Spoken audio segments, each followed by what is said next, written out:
राम ने वहां पर शिक्षा दी कि किसी भी रिश्ते को चलाने के लिए, पति पत्नी का हो, दोस्त का हो, उस रिश्ते को चलाने के लिए एक फॉर्मूला है। उस फॉर्मूले को कहते हैं, एक होते हैं ना मगरमच्छ के आंसू, टीयर, और एक होता है रियल टीयर, असली आंसू। तो आंसू जब निकलते हैं तो कहते हैं कि उससे रिश्ते कायम रहते हैं। तो क्या टीयर है? टीयर की फुल फॉर्म क्या है? टीयर का मतलब क्या है? टीयर का मतलब है टी इज फॉर टॉलरेंस, सहनशीलता। रिश्ता तभी कायम रह सकता है जब आपके अंदर क्या हो? सहनशीलता। भगवान राम अगर सीता को सुना देते 4 खरी खोटी, तू आइए बड़ी मेरे को सिखाएगी, है ऐसे बोलने लग गई मेरे से, मैं 14 साल से तेरे को लिए लिए डोल रहा हूं, इधर से उधर टेंशन पाल रखी है मैंने, तो क्या वो रिश्ता रहता? सीता जी रोने लग जाती, सर पटक के दुखी होती, क्या था ये? तो टॉलरेंस मतलब दोनों पति पत्नी या जो भी रिश्ता हो उसमें हमें सहनशीलता, टॉलरेंस होनी चाहिए। ईज फॉर एनकरेजमेंट, दूसरे व्यक्ति को एनकरेज करना चाहिए। हो सकता है संसार में जो रिश्ता आपको मिला हो या रिश्ते में आप हो उनमें कमियां तो सब में होती हैं। ऐसा कौन व्यक्ति है जिसमें कमियां नहीं है? लेकिन कमी गिनाना और कमियों को हटाकर के जो एक गुण हो उसको उजागर करना, तो रिश्ता कायम रह सकता है कि नहीं नहीं आप में ये बहुत अच्छी चीज है, इससे रिश्ता कायम होता है। Encouragement. Then comes a is for appreciation. क्या होना चाहिए? एप्रिसिएशन, तारीफ करनी चाहिए।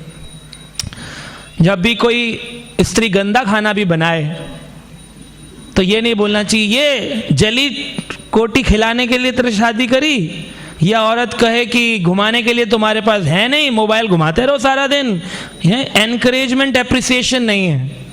आदमी अगर 8-10 घंटे काम करके आया है तो ये बोलना चाहिए अरे आप कितना काम करते हैं, या वो कहे आप घर को कितना अच्छा संभाल रही हैं। एप्रिसिएशन। एक आदमी था, वो हमेशा खरी खोटी सुनाता था क्योंकि खाना अच्छा नहीं बनता था, तो उसके घर में बहुत झगड़ा होता था। तो उसने अपने दोस्तों से कहा भाई मेरे घर में बहुत झगड़ा होता है, मुझे समझ में नहीं आ रहा ये प्यार है कि क्या है। हाय अल्लाह ये क्या है, कैसा ये प्यार है। बड़ा दुखी था क्योंकि संसार में हमने प्यार तो बॉलीवुड से सीखा है ना, जिया बेकरार है, आई बहार है, दिल है कि मानता नहीं, दिल तो पागल है। तो हमको लगता है यही प्यार होता होगा, लेकिन सच्चे जीवन में तो वो सब होता नहीं। ना तो पीछे से इंस्ट्रूमेंट बजते हैं, ना लिपसिंग में कोई सिंगर गाना गाता है। तो हमें तो लगता है हमारी लाइफ तो बड़ी बोगस हो गई, नीरस हो गई। हम तो स्क्रीन पर सोच रहे थे शादी के बाद ऐसा होगा, ऐसा होगा, ऐसा होगा, ऐसा तो हुआ नहीं। क्योंकि रियल लाइफ और रियल लाइफ में बहुत फर्क होता है। तो उसने अपने दोस्तों को जहाँ, दोस्तों ने कहा अरे तू भी कैसा है यार, तारीफ किया करना झूठी झूठी, एप्रिशिएट किया कर, देख रिश्ता अच्छा हो जाएगा, तेरा घर अच्छा बन जाएगा। कहा अच्छा? बोले हाँ, तारीफ कर कि अरे क्या खीर बनाई है, ऐसा लग रहा है चंद्रमा की चांदनी उतर आई है। अरे रोटी नहीं है, ऐसा लग रहा है कि एकदम सूरज से पक कर के आई है ताजा रोटी, एकदम ऐसा। कहा ठीक है। घर पहुंचा, रोज झगड़ा होता था, लड़ाई झगड़े डंडे बजते थे, आज तारीफ करने लगा। कह रहे अरे रोटी नहीं है, ऐसा लग रहा है सूरज से तप कर के उतर कर आई है। अरे ये सब्जी नहीं है, ऐसा लग रहा है ताजा खेतों से निकल कर के आई है, तुम्हारा प्रेम इसमें प्रकट हो रहा है। वो बड़ा डंडा निकाल के ले आई। खैर रोज तारीफ करता था नहीं, तब तो झगड़ा होता था, आज तो मैंने तारीफ करी है, अब क्यों झगड़ा हो रहा है? खैर आज एक दिन मैं पड़ोसन से बनवा के लाई, तुम तारीफ करने लग गए।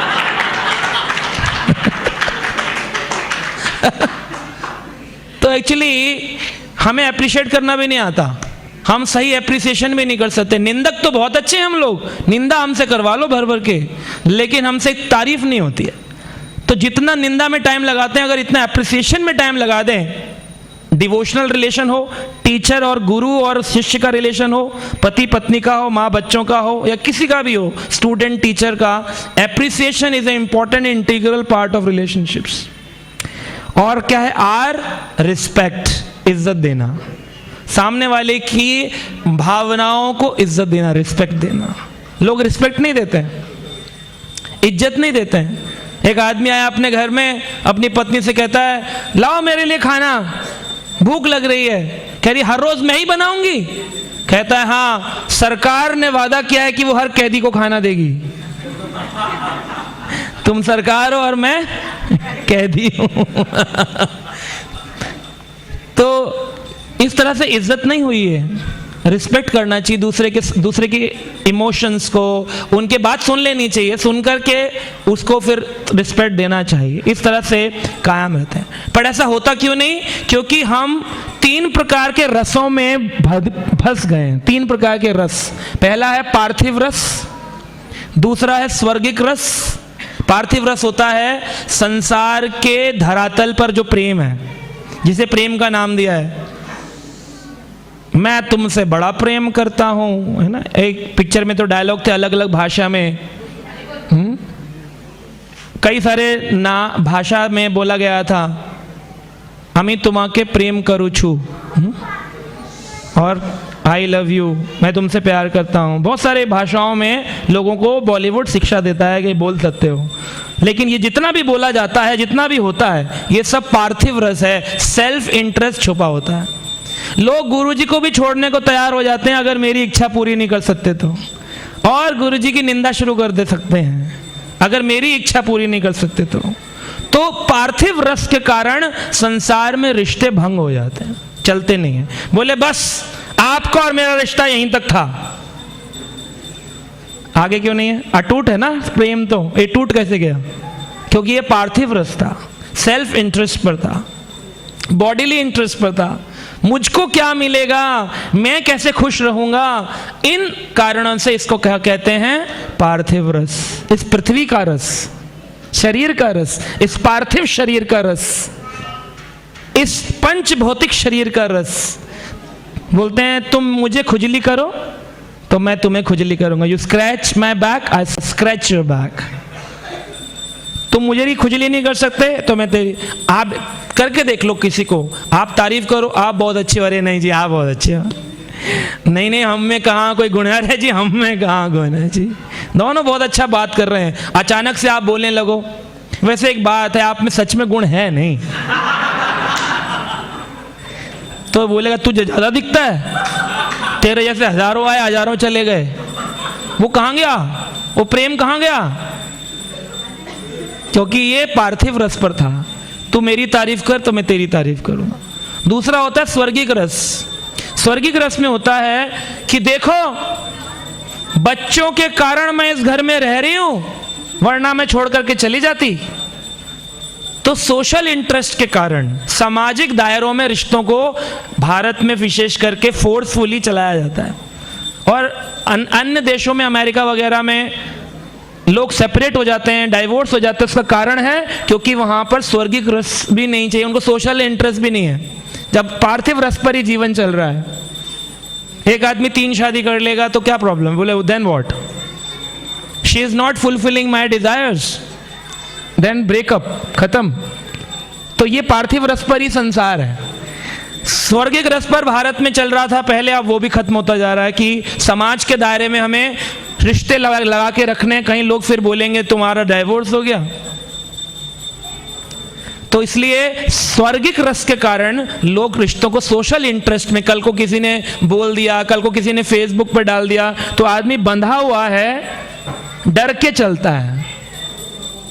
शर्म, लिहाज, लज्जा, इसके कारण व्यक्ति अपने रिश्तों को चाहे अच्छा लगे बुरा लगे उसको फोर्सफुली चलाता रहता है, स्वर्गिक रस।